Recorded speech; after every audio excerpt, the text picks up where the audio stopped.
Hey everyone, Cable the Antique Book Collective, and today I'm getting to you guys with a video on how to polish your old books. So obviously not every single book can take a polish. If you guys have a cloth bound book, that's not going to be the same way to polish as you would a leather bound book. This is for leather bound books. In fact, I don't even know if you can polish cloth books. I personally wouldn't touch that with a 100-foot pole because a lot of the cloth books that I deal with, the cloth is like threadbare and terrible. There are some where it holds up really nice, but I guess the same thing sort of goes to show for leather as well. There's a lot of leather ones that I come across that are absolutely torn to bits, which, a little product plug, I guess, if you will. If you guys have leather and it's torn to bits and really dry and really terrible, my product, Book Balm, is what that is. This product is made just for that. It's to get dry leather back to the point that you can do stuff with it, whereas this one, Book Shield, which is what we'll be talking about and using in this video, Book Shield is more for books that have actually been oiled and been taken care of. This book right here, it was not at all taken care of when I got my hands on it. In fact, it was part of a very, very large set, so because I got this as a large set, I had a whole bunch of identical books. So here's one, and look at this. Here is another right here. Wow. They're identical, and I have quite a few others that are all the same leather one, so it was really nice for me running different tests with my leathers and my leather oils, and leather treatments and all that sort of stuff. But with that said, this one right here, I treated it with Book Balm a few months ago, and this one here, I just, in my recent video that I posted here, I don't know, when did that come out? Friday? This one was treated with my Book Shield. This one was just Book Balm, this one was Book Shield. As you guys probably will be able to see, one of these is a lot shinier than the other one. That is because this one has been polished and it has sat for a few days. If you guys recall from the video that I did where I just announced that I'm finished making Book Shield, this particular book, it still left fingerprints when I touched it, and again, that's just because I had just done it. Now that it has had this on it for a few days, I could touch it and it does not leave fingerprints on the beautiful shininess of the cover, which is rootin' tootin'. I'm very happy with that. But with that said, if you guys have dry books, do not polish those things. You have to get them revitalized. You have to get the leather limber and breathing again, because if you go to polish leather that is really, really dry, polishing requires rubbing stuff. If you're rubbing really damaged leather, you're going to damage the leather further. You have to make sure that you get that get all the oils back into that leather, or else, again, you will be causing damage. So I really wanted to preface with that. With that said, however, I'm just going to do a fun little crash course on a little bit more about polishing the book. So again, I'm going to be using my Book Shield. However, any polishing thing that has beeswax in it should take a nice buff. I'm going to caveat that with, you can use straight beeswax if you want, but you probably will damage the book because beeswax is quite hard. My Book Shield, it is, I'm going to say watered down beeswax. It's not actually done with water, but it has a significant amount of other oils in it, which is lanolin and linseed oil. Those are two of my favorite oils for oiling books. They put a lot of wonderful oils back into the leather itself. That is why I like to use those two oils. But I got all my different Book Shields here. I got a little stack, actually. You guys can buy them on the store link down below and also in the description down below. But end of the day, just some beeswax can give you a nice polish, but again, you have to be careful what beeswax you use. And I really, really want to preface this and caveat this, guys, with you need to make sure that the book that you are doing this with has decent leather, and again, you have to be careful with the beeswax. You have to make sure that it is watered down, quote unquote, with other oils. That is why I made the Book Shield, is I wanted something that could actually polish these books. And the Book Shield, it still is on the harder side of things. You guys will see that later as I use this oil. However, I do want to also add that other books oils out there, so like my Book Balm and mink oil, you can use straight mink oil, or this actual one isn't actually mink oil. I know it's labeled mink oil, but it's actually lanolin and linseed oil. This is basically a wetter version of my Book Balm. I don't really use it anymore, but it was the early iterations of what went into the Book Balm, and the fact that I still have it, shows that I don't really use it anymore. And then there's also stuff like saddle soap, which I don't really recommend using unless if your book is absolutely filthy, and in which case you got to be really stupid careful when you use saddle soap. But other oils that you guys can use are lanolin, as I already mentioned. I like using that. I don't recommend using liquid oils like linseed oil and neatsfoot oil directly on your leather books. However, blended into things such as this, where you have a thicker carrier oil, is really, really nice. So again, you guys can make your own oils, or if you want to support the channel, and also if you don't want to spend a whole lot of money buying a bunch of raw materials, you can buy from me, because I bought the materials to make these in bulk, which means because I bought it in bulk, I got a little bit of a discount. Because I got a little bit of a discount, you guys get a little bit of a discount. And I know that these little 2 ounce-ish, containers do look really small. They do go a really long way on your books. This one, the Book Balm, is actually sold in 2 ounce containers. This one, it's the same size container, but it's only 1.7 ounces roundabouts, and that's just because the beeswax in it upped the cost a little bit for me. So to keep the cost at the same price as Book Balm, it's just got a little bit less stuff, but that doesn't mean it does not go a long way still. So with all of that said, again guys, if you want to put a polish on a book, be sure you get something that has some beeswax in it.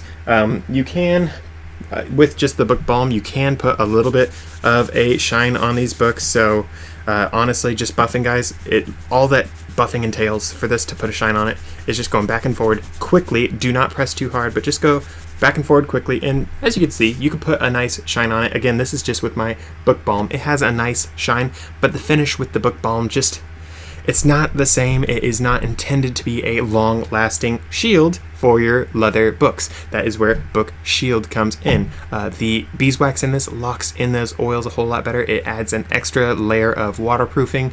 It adds a whole lot of wonderful things that make your leather books last a whole lot longer. For the sake of this video, I'm not going to be oiling and buffing and waxing this entire book because, well, let's face it, this face is one thing, and the spine is one thing, and the edge is one thing. We don't need to go over the back face because it's the same exact thing as the front. It's not that exciting. With that said, though, I'm going to basically just show you guys how I do that. So with that said, your materials that you need if you are going to be buffing your book is paper towels. You can get a rag towel, but I personally really like the approach of using like an old bed sheet. Probably a really soft old t-shirt would work, but end of the day, you just have to make sure it is a soft fabric. I like the ones that are don't have, you know how towels have all the fuzzy wuzzy to help absorb things. I like having no fuzzy wuzzy. It just works a little bit better for me. This one I shared in my last video that I thought this was actually a little bit big, so personally, if I were you guys and I was doing this, I'd probably get just like this much cloth, just something that fits in your hand with just a little bit extra. But look at this, I have a magic trick right here. Oh, look at that, you can roll it up and now it fits in your hand. With that said, I'm just going to dive right on into things. I have some oil actually from a spill when I was making the product on this towel right here, so it's tempting to use it, but I'm not going to use it because something about this, again, with all the fuzzy wuzzy and the wax in this, it sort of feels a little scratchy on the cover itself. That's one of the reasons why I don't like the actual towel. But I don't know if you guys can even see this, but it leaves a little bit of lines. Those are not actual scratches, but it sure feels like it's scratching. So that's one of the reasons why I don't really care for using a towel. I really like the approach of just using this torn up bed sheet. So with that said, here's my book shield that I'm using. The reason why I grabbed this one and not one of those is because this one's mostly empty because it was the extra for my processing, and it was also, I've been using it a little bit. Yeah, guys, I like using my oils. I use my oils, imagine that. With that said, the Book Balm, it is, again, on the harder end of things. It's not as hard as straight beeswax, but it is hard enough. So you will want to, when you guys use your Book Shield, if you guys do buy Book Shield, again, that helps the channel, helps me. Just be sure that when you're getting it, you basically put your finger into your bedsheet or whatever cloth you use, and you just got to rub back and forward a little bit to get a little bit of oil into that. As you guys can see, I actually have a little booger of oil right there, well, wax. So I knocked that off because I don't want all that wax on it. But it's pretty simple to use. This is one of the ways that you can apply. Personally, I like applying directly with my finger, but some people don't like that. But if you guys are doing this, it's literally just apply the oil a little bit generously. You will see a little bit of a sheen on the book cover as you guys are going. That is exactly what you want to see, and you're just putting a nice sheen on it. Something you guys want to be sure you do, I'm sorry I didn't say this earlier, is make sure that the book is perfectly clean on the surface before you get going on this. And by perfectly clean, I don't mean like wash it with water or whatever, but just make sure there's no extra dust or such on it. But with that said, that is one way that you can apply the oil. It is not my favorite way, however. The reason for that is beeswax. It has a melting point that works really well with your body temperature. Not just that, but the beeswax, it's watered down. And again, I know watered down isn't the right term. I can say diluted with lanolin and linseed oil, which actually lowers the melting point further for this specific oil. And that is, I'd say, a superpower of this. But you can do just your straight finger on this. So I like using my finger more than the cloth. I have a little bit more control with my finger because, again, that cloth, it has extra fabric on it. That fabric might get a little bit of oil on it, and that oil could get on the text block itself. So I just want to make sure that I get a nice little bit on my finger. So get it on. As you guys can see, I got a little bit of oil on my finger, wax, sorry, and I really recommend doing this corner part with your finger if you guys are polishing your books and oiling your books.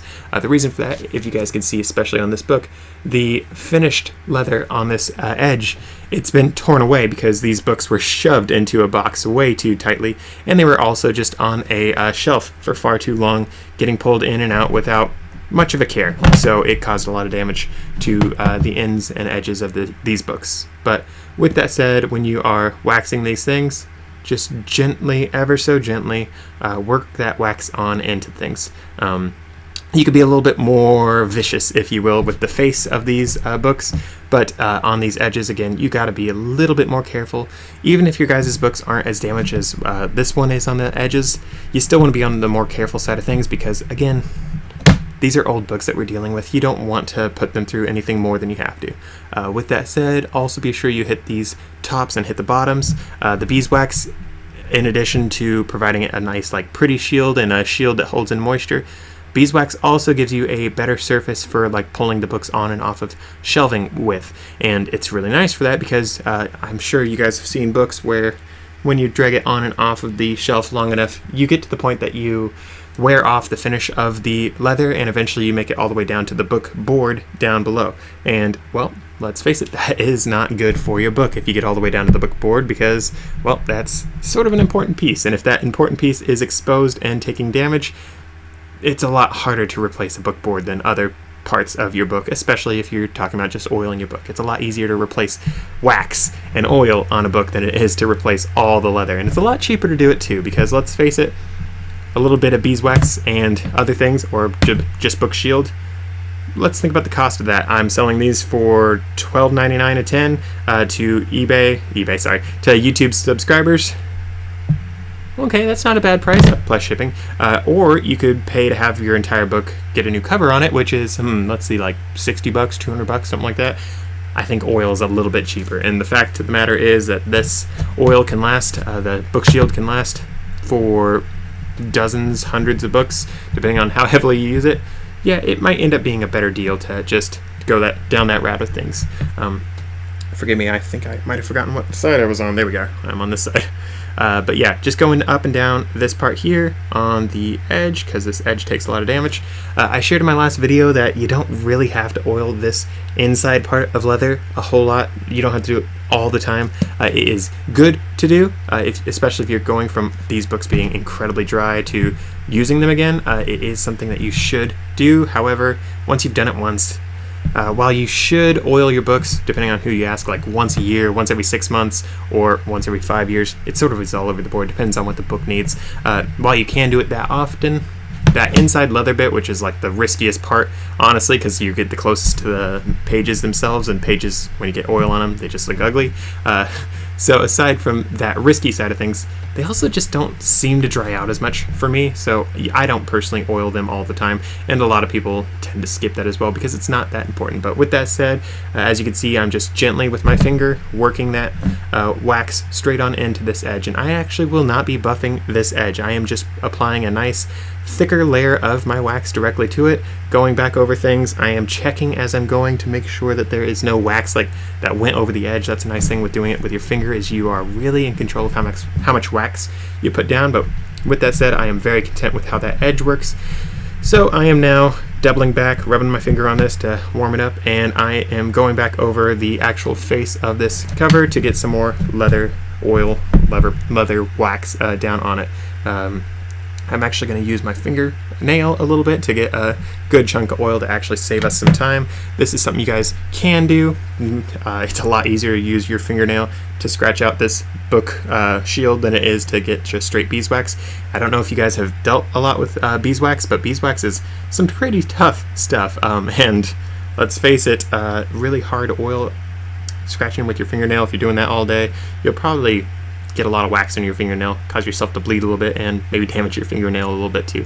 So it's nice having the book shield again where it's diluted, how about that, with the other oils, because it's just a lot more workable.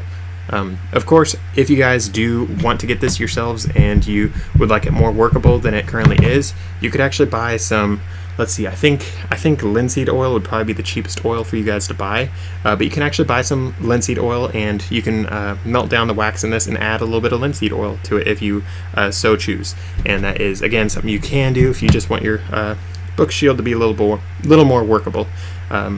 Obviously, you are diluting how much beeswax is in the mix, so you might end up using a little bit more. And of course, I do not recommend doing too much linseed oil. Potentially you could do lanolin instead, but it's sort of up to you to choose. But end of the day, what you want to do is just make sure that you, whatever you do, you aren't making it so it's so wet that it just pours out. Of course, if you melt it down, no, it will be a liquid, so you will have to wait for it to dry off again. But it is doing that is a potential way for you guys to get it softer if you really want it soft. Personally, I prefer it a little thicker like this. It just works a lot better for sort of using this as a wax instead of just an oil. If you guys want something more on the oil side of things, book balm works great for that, but again, this is meant for putting, again, a shield on your books. It's not just like revitalizing the cover, whereas it does still revitalize the cover a little bit, because again, I have the lanolin and linseed oil in there, but it is not the primary point of this. It's the point of this is to make sure that those the lanolin and linseed oil are locked in. With that said, we are now getting onto the hinge. The hinge, I basically treat exactly the same as this edge down here, because a lot of hinges on a lot of these old books, they are in a sorry state. So just carefully go over it with your finger. And as I said, with this bottom and the side and the top of the actual cover itself, how I won't be going over that to buff, I'm going to do the same with the hinge on this book. I don't like polishing the hinges of these because so many of them are so brittle and so cracked, and several of them, quite a few of them actually, have actually cracked loose, and because of that, I just don't want to put extra wear and tear basically on the spine hinge right here. So with that said, I'm going over it slowly and carefully without pressing too hard. Remember how I said petting a butterfly for applying this? It's between petting a butterfly and maybe petting a cat, if you guys pet cats softly. But basically just slowly work that on in, up and down and all around. You should do little circles, but right here I'm just going up and down because that's sort of how the grain on this is taking it best for it being on the hinge. Again, the hinge, it has some small damage on it, so just going over in straight lines like that was the best choice for that. But as you can see here, now that I'm on this side of the spine, I'm doing the circle method, which doing little circles like this is just a better way to make sure that you are covering everything fully.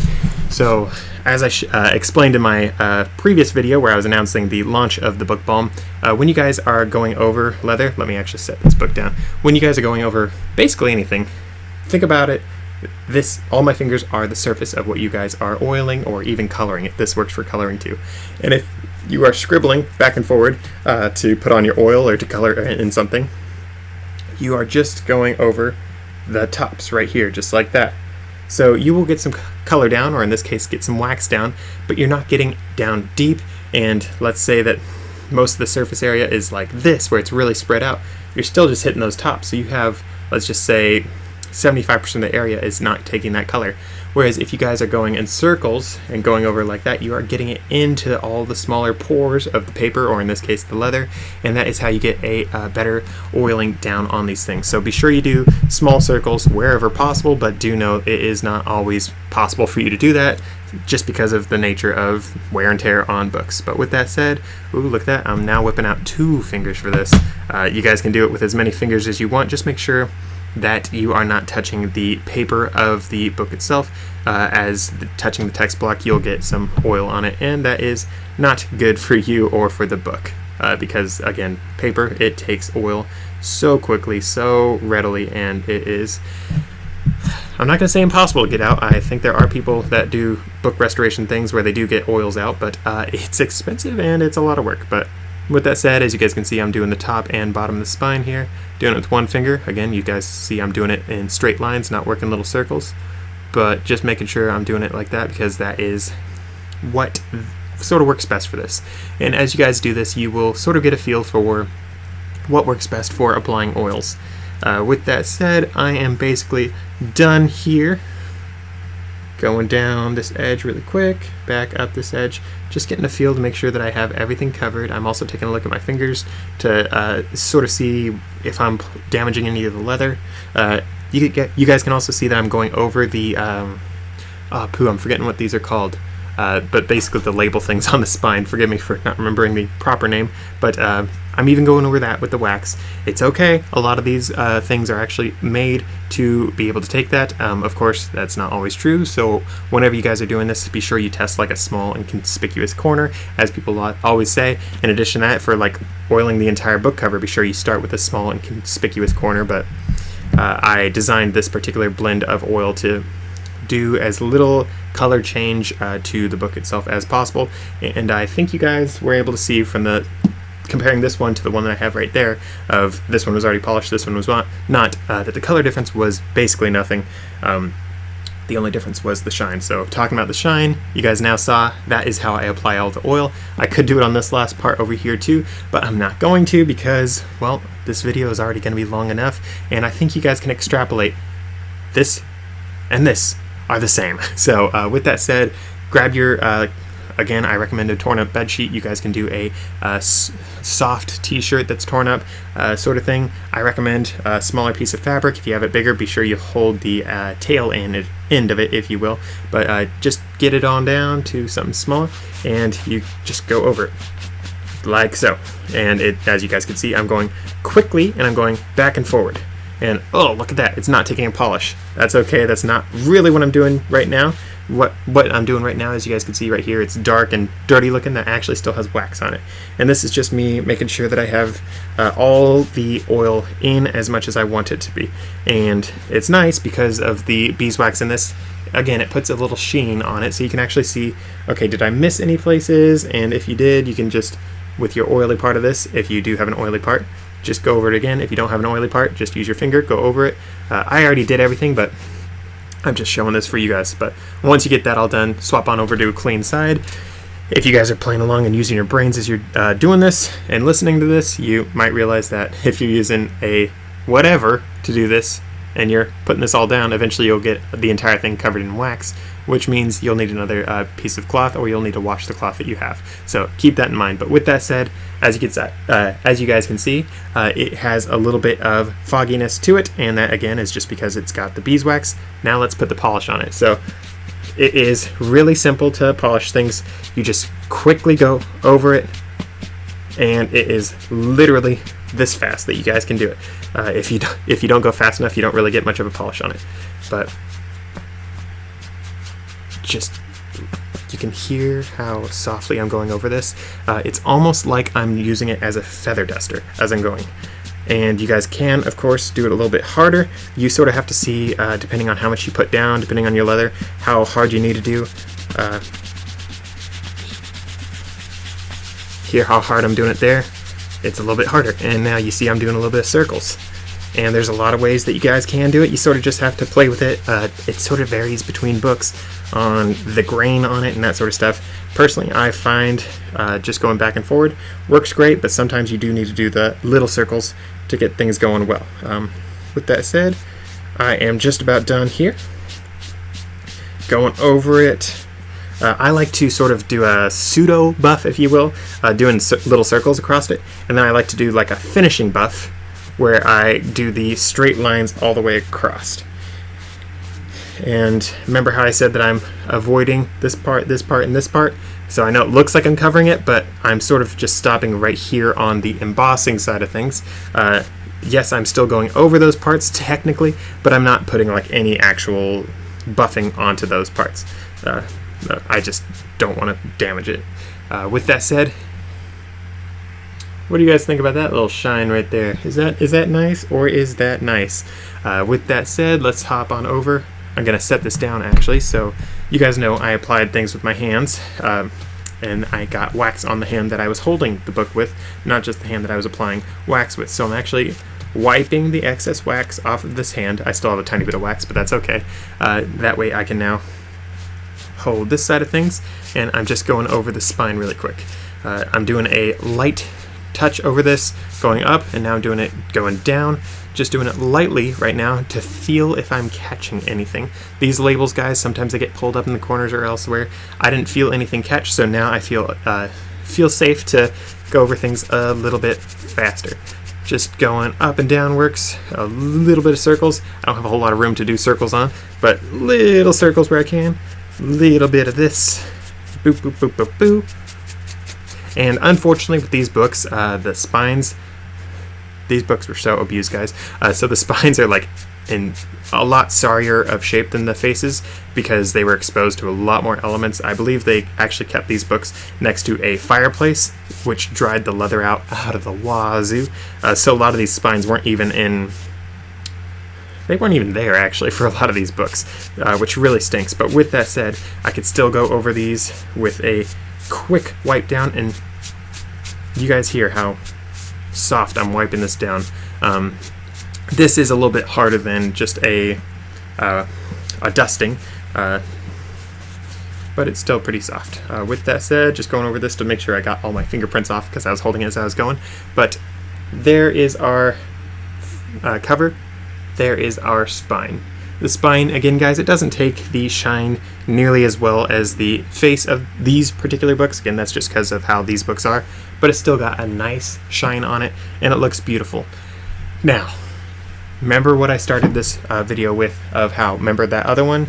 How I touched it and it left fingerprints for the last video?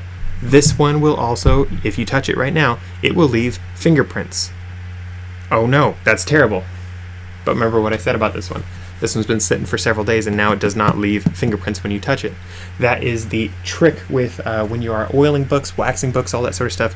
You have to let it sit when you are finished. And that is where our paper towels come into play. So if you guys have, I know I only did one side and a spine with this one, but if you guys did all the sides, and then you put it down on a shiny surface, like let's say your tabletop, let's say a desktop, that sort of thing, the oils, they soften the leather, and the beeswax, it's also tacky, so it can actually make some of the leather stick to that surface. When you pick it up, it might actually rip off some of that leather. Again, that is where our paper towels come into play. Just take your paper towel, set it on whatever surface you're going to do it on. So let's say my hand is a table. I have quite large hands, I guess. You just set it on down. It doesn't matter if you just wax that side. You could set it on down just like that, and that is all you need to do. And then you let it dry like this for, on my tin, I say minimum of 12 hours, preferably 24, but more time is even better. That book that I just showed you guys over there, that one, again, it's been like 4 days or something like that, and it has zero issues whatsoever when you handle it. The longer you wait, the better. And that is also true for like any other oil that you guys use. You have to let the leather take that oil. You have to let the oil sort of dry out a little bit so it's no longer tacky. So long as it's tacky, it is going to stick to stuff. It's going to lose the buffy prettiness. It's gonna not be ideal. So keep that in mind. Something else you guys can do is potentially just do one side in the spine, and then you can not use the paper towels and you can just have it sitting down. Make sure you don't stack anything on top of it, but you can just have it sitting down on the non-waxed side, and then after 12 hours, 24 hours, 4 days, however long you do it, you can then flip it over and then do the last side that you did not wax. That is another way you can do it. There's a lot of ways to do it, so I'm not going to say which way is right or wrong, and I've done it basically every single way that I've been able to figure out on my own and that I've shared with you guys. I've shared the right ways to do it, the wrong ways to do it, and long story short, that is how I like to polish my books. Again, you guys can buy the Book Shield down below in the description. I have a link to it down below in the store section of my YouTube channel. You guys can actually see it. It should be right below where it says Antique Book Collective. It should have a little store segment that you guys can buy the Book Shield from. It does help the channel to do that. I'm not making $1 billion on this business, but it does help me keep the channel going, and it does incentivize me to keep on coming back and keep on making more bookish products for all you guys to enjoy, and also to use, because let's face it, there's not a whole lot of stuff out there for those of us that like our old books. There's not a whole lot of stuff out there for us to preserve our books. So many things it's sort of like shoes. You don't see cobblers anywhere anymore. You hardly see any bookbinders out there anymore, and if you do find a bookbinder, not all of them do repairs. It's sort of all over the board, so it sort of falls to us to do our own book repairs, because as I've shared a million times on this channel, most of these books behind me, in fact, I don't think I'm exaggerating when I say every single book behind me now, all these were destined for the dump. So if I can whip out a little bit of polish, a little bit of other things that I can repair these books with or shine them up with to make it so people want them again, that's a good step up from being thrown in the dump. Obviously, not everything I do is going to be museum quality. I don't think a museum is going to be using a torn-up bed sheet to be polishing books, so obviously I understand that we are not doing things perfectly. I've never claimed to be doing things perfectly, but I am doing things in the way that the everyday man like me can to keep their books going, to keep their books in one piece. And let's face it, if books aren't meant for the everyday man, and if the everyday man can't fix their books, then what's the point of a book? They aren't just something for the elites to enjoy, and I happen to believe that strongly. That's why I like Lincoln. That's why I like the Founding Fathers, who donated their entire personal libraries, and books were so expensive back then per book. Like, you guys don't even understand how much a book was worth back then. I mean, we're talking hundreds of dollars per book. They donate their entire libraries to make the Library of Congress. I mean, all these things.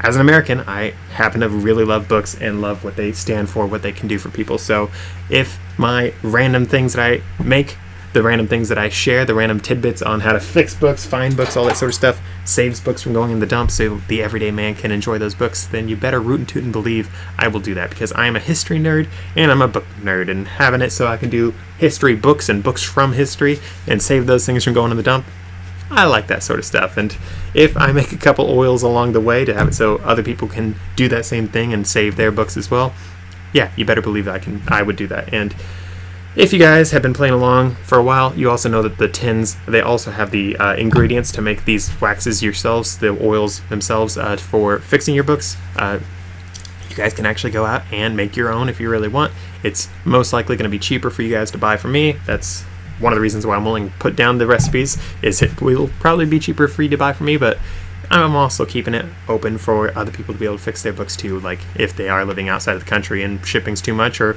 anything else. It's like, I'm here for the books. I'm not just here to make $1 million. And again, even if I wanted $1 million, I'm not going to get it selling oils. Most likely, at least. I would need to sell to every single library under the sun to do that. With that said and done, I hope you guys did enjoy this video. I hope that showing you guys how to polish a book really quick like that was helpful. There are plenty of other YouTube channels out there on YouTube, obviously, that do show you how to polish books, and they do it with a little bit more panache than what I have. Again, I'm more the everyday man sort of thing, but it's a nice little crash course to get you guys ready for that sort of thing. You guys can check out those other people. I have not yet to see one where they actually recommend a product that is still available. So many of them, they had it and that product's been gone for 20 years or something like that. So you do have to sort of play with that. That's one of the reasons why I'm doing this video for Book Shield is, well, this product is in stock, and so long as I live, I'm thinking I'll probably keep it in stock. And right now we've got Book Balm and Book Shield. Hopefully down the road, depending on what you guys think, I might be adding book soap to the mix, so it's going to be like saddle soap but designed more for books. Again, I'm not a huge fan of using saddle soap, so obviously book soap won't be my favorite thing, but there are definite books out there that are so filthy that it does make sense. However, it might be better to just buy saddle soap for some of those anyways. It's sort of up to you guys to figure out what you want to do. If this video was helpful, please be sure to pick up some book balm or book shield. I've got a couple book shields ready, and I've got even more book balm ready. The reason for that is I expect more book balm to sell because there's a lot more books that are really, really dry than there are people that want their books to be shiny and beautiful and waxed, because again, we're sort of dealing with the everyday man sort of thing, and the everyday man, we come across a lot of books that have never been oiled. I have some books, guys, that I come across and I'm like, this thing has definitely not been oiled since 1800. So that is something that you can sort of think about when you guys are going out and looking at your books. You can look at it and be like, how long has it been since this was oiled? Should I oil it? That sort of thing. Again, you guys can actually go out and oil and wax your books yourselves, or you can buy my products to do it yourselves. There's a lot of ways you guys can do this. So again, thank you for watching. If this was helpful, drop a comment down below, say what you guys think about the video, about my products. If you guys hate the idea of making a book shiny, I would love to hear why you don't like shiny books. Shiny things are cool. And if you don't like shiny things, that makes me sad. But thank you guys for watching. If you want to see more videos from me, be sure to subscribe down there or right there. Be sure to check out one of my other videos right there, and I will see you guys in the next one.